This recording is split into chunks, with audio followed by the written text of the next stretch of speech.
Finally, our journey has come to an end with a recap of the last season, Season 4 from Castlevania. The previous events couldn't go more wrong. Alucard thought his lonely days had passed, but the same people he enjoyed being with tried to kill him. So he used their dead bodies to send a message for everyone who can even think of getting close. Sypha and Trevor managed to kill the night creature and close the gate, but they lost the whole village. There's no time to rest. They had to complete their journey, and what they'll find and what they're gonna face is unbelievable. But before we continue, don't forget to like, subscribe, and turn on the notification bell. For days, maybe for weeks, they keep traveling, killing all the monsters in their way, till they killed a vampire, taking a few people hostages. They found an altar with the symbol of resurrection, and the name on that altar is Dracula. It's not the first time to meet someone trying to bring Dracula back to life.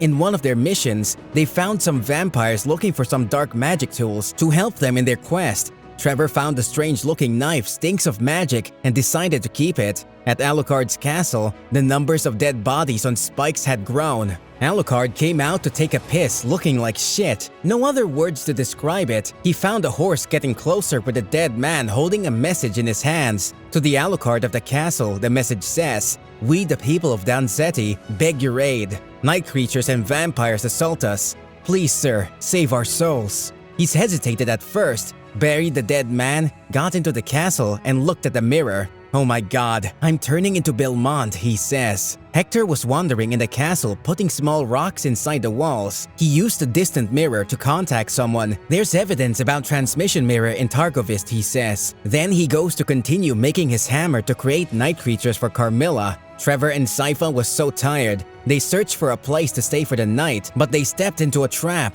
Vampires and night creatures show up, so they had to fight. They were outnumbered, and due to the exhaustion, they were losing, till someone named Zamfir balanced the scale. She was the head guard to the underground court of Targoviste, where it all began. We would be interested in seeing this court, Trevor says, but she can't take them till she trusts them. Trevor searched one of the dead bodies and found a glowing rock with a symbol on it, and apparently, he got a use for it. Isaac told his army to rebuild the city. To them and his surprise, Isaac's change of mind came step by step. All his life, he's been reacting to things, and killing the wizard felt just right. He felt like repairing the world and liked that feeling. Trevor and Sypha got to Targoviste and sees how the city is still unable to stand on its feet. Trevor got bored of just reacting to things, so they have to sort it out. From the beginning, before they found themselves in this mess, Alucard was in his way to Danesti. He showed up just when the village is under attack from night creatures, and barely managed to kill them all. He met Greta, the village headwoman. He told her about her messenger's fate and offers his help, but he's half insane, seems half drunk, and also half vampire, and she can't trust him. She needs more than a few cheap magic tricks to help her people. From a nearby latrine, Saint Germain opens a door and introduces himself to Alucard as a scholar in residence to many of the great courts of Europe. Alucard asks if he's enjoying it. We see the reflection of Saint Germain's past. He recalls introducing himself to various courts. In his travels, a woman catches his eye. He notices a strange man reaching for an unwelcome advance on the woman, and Saint Germain shouts a warning. She quickly breaks the man's finger, and after a few punches, leaves him barely moving on the floor. Saint Germain introduces himself to her, saying swift violence is not my forte, but I certainly recognize and admire an expert. She smiles and they share stories of their travels. He mentions his quest to find the infinite corridor, a route to other worlds, and she helps locate a book on the topic.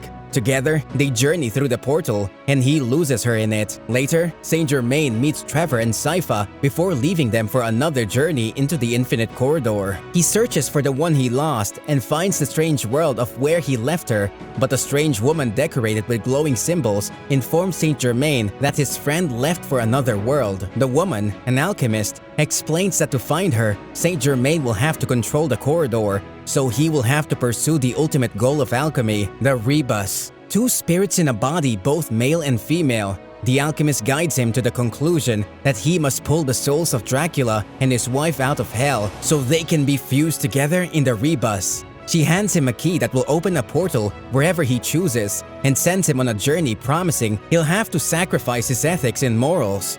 Along the way, you must give everything to it, she says, and you must cause pain. He sadly agrees. He'll do anything to tell the one he lost that he loves her. He kills when men refuse to help. He uses threats to gather information, and he takes a call from Varney, a vampire trying to resurrect Dracula. According to Varney, they have a project in common, returning Dracula to the world. Although Varney's vampires hate taking instructions from a human, they need Saint Germain's knowledge and intelligence, so they follow his plan, which includes using night creatures and vampires to drive large waves of villagers to Dèath, a town. Weeks later, Saint Germain stands with Greta and Alucard, keeping his knowledge of the attack on the town to himself. Then Alucard hears something, and they find a group of villagers approaching as Saint Germain's plans. They are refugees from nearby towns ravaged by night creatures. Saint Germain points out that Dèath is not a safe place for them to stay. Instead, he suggests they all temporarily hold up in Alucard's castle.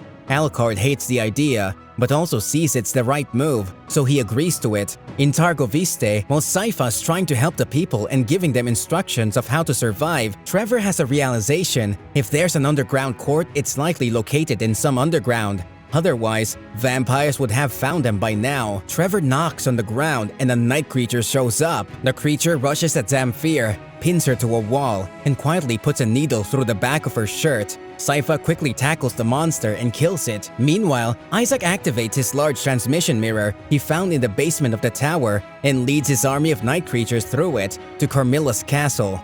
They attack, killing every guard in sight. As Isaac's monsters come for Carmilla, she defends herself, slaying any creature that comes close. Lenore begs Hector to follow her so she can bring him to safety, but instead, he summons a magical cage around her. Isaac enters the room. He approaches Lenore, but Hector demands Isaac, "Leave her alone. If you're here to kill me," Hector says, "kill me, but leave her alone."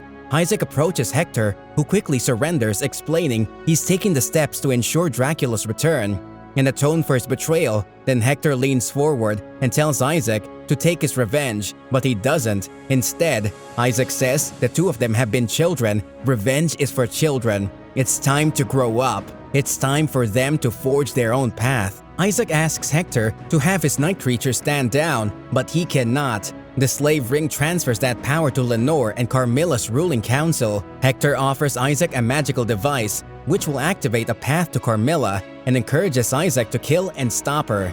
He just asks that Lenore remains safe. Then Hector borrows Isaac's knife and uses it to cut his own finger, thereby removing Carmilla's control over the night creatures. Isaac activates Hector's path. A tunnel forged of blue light appears before him and leads directly to Carmilla. The light surrounds her as well, trapping the vampire inside the tunnel. The room is bathed in a pool of blood, spilled from the many creatures slain by Carmilla in her fight to survive. Isaac approaches the exhausted vampire, who struggles to stand. She asks if he's come to kill her, and he replies, "I think the world would be a better place without you. Yes, you can't be trusted." As the two rush into battle, exhausted Carmilla finds that fighting Isaac also means fighting more of his night creatures. After repeated attacks, Carmilla is unable to fight. She raises her arms and stabs herself with a dagger. Isaac's night creatures protect him from the explosion of her death, an explosion which sends shockwaves over the land surrounding her castle, interrupting Morana and Striga's approach. The two immediately feel that Carmilla is dead and assume Lenora suffered the same fate. They discuss what to do, and they agree to continue a life together without plans. In the castle, Isaac visits Hector, who assumes they will now leave to aid in Dracula's resurrection. However, Isaac suggests they forget about it and instead move on. He eases Hector's guilt by pointing out that Hector was manipulated and had no agency in his betrayal of Dracula, and Dracula earned his rest. We can and should move forward. The two friends discuss the futures they're both thinking about for the first time. Hector will be left alone with Lenore, where he will read, write, and create.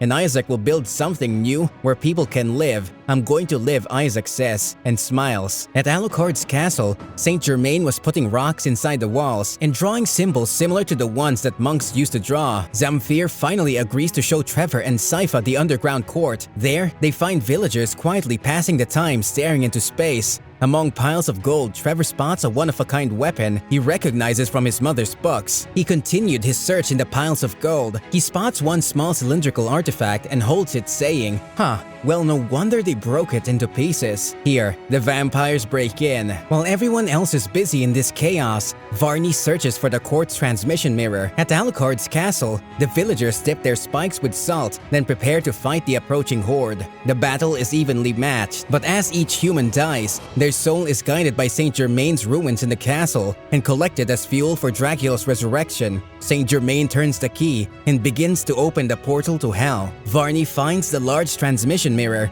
He uses it to teleport into Alucard's castle, joining Saint Germain. The portal's light draws Sypha and Trevor's attention. They leap into it before they miss their chance to follow Varney. At the castle, Alucard was outnumbered. He can't figure out what to do. Here, a fire and a familiar whip appears to balance the scale. "As if my day wasn't going badly enough," Alucard says. It's Trevor Belmont. The tide of the battle turns in favor of the humans, and within minutes, the first floor of the castle is cleared of any monsters. Varney's vampires carry the Rebis into Alucard's childhood room. The Rebis stitched together of male and female. Varney hands Saint Germain a note with the necessary phrases, provided by Hector. Then he notes, "It's been a joy working with Saint Germain from the start. So human, so easily led," he says. "From the moment we met face to face." "I don't believe we've ever met," Saint Germain responds. Then Varney transforms to the alchemist woman Saint Germain met in the Infinite Corridor, then transfers again to a figure appears to be Dèath himself. "I am Dèath, and you people all took my treasure from me. Dracula was going to bring death to this world on a scale unimagined, but that was taken away. I am not a vampire as you understand it. Dèath is my meat, and you people broke him, and I can't bring him back because I'm not human." Dracula will be trapped in the Rebis' body with the screaming soul of his wife. They'll be driven mad by their bizarre existence, and Dracula's rage will bring murder on a scale never seen before. Dèath will feed and become the strongest creature on Earth. Then he puts his bony fingers around Saint Germain's neck, promises to kill him unless he completes the process. Saint Germain calls Dracula and leads a soul out of hell. The vampire and his wife fly through the portal hugging each other. Alucard with Trevor and Sypha got to the room, and with the shout of horrors from the Rebis, Saint Germain came to the realization of what he's done. He quickly moves the portal next to the Rebis and yells for Belmont to make himself useful. Trevor runs towards the chaos, throws a holy water followed by a four-bladed weapon, and cuts the Rebis in half, freeing Dracula and Lisa's souls. Because of the explosion, Saint Germain is barely alive, and for a moment, he sees his woman in the gate walking away before the gate closes. Mad from betrayal, Dèath grabs the key containing all the souls and swallowed it. Trevor wakes up. He stares over the ledge at Sypha and Alucard falling further and further away from him. "I love you," Trevor shouts, but she knows. And just to remember, Trevor says, "Trevor is a terrible name."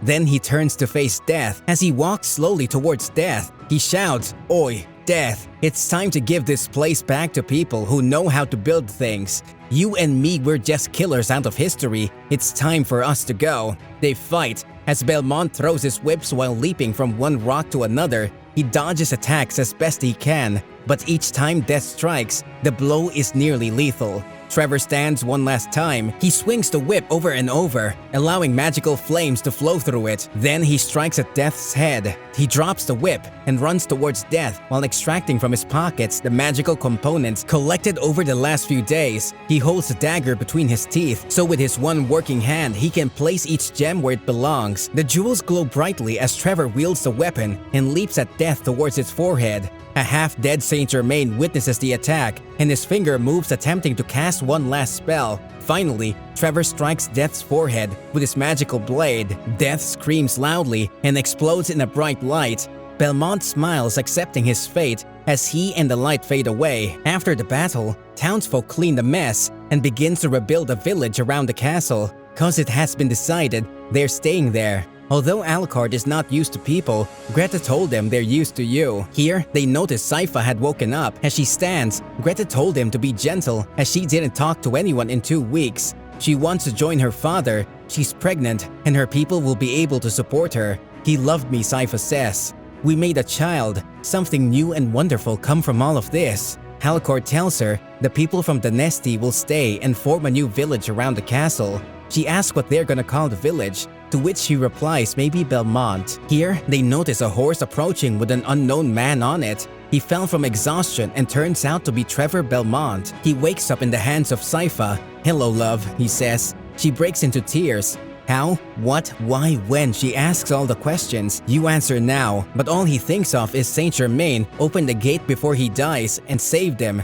Sypha shouts, "We need some help here now." But he's gonna be fine. All he needs is a year of sleep and a new body. He asks how she's doing, but she's fine. "You know what scared me the most," he says, "that you might end up naming the kid Trevor after all."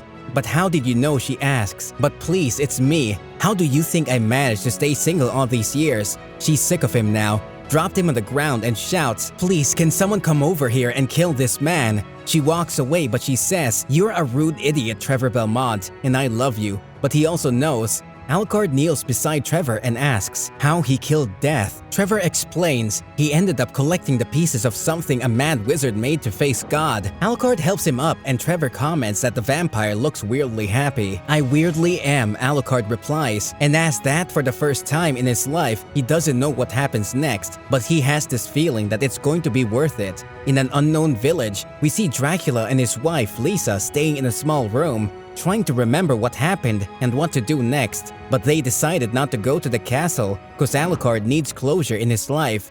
But perhaps they'll visit someday. And they decided to go to England because Dracula knows a beautiful place where the sun barely shines. They sleep next to each other, smiles at the thought of their new beautiful future together. And here, the season 4 and the whole Castlevania show ends. Thanks for watching. See you soon in another recap, and goodbye.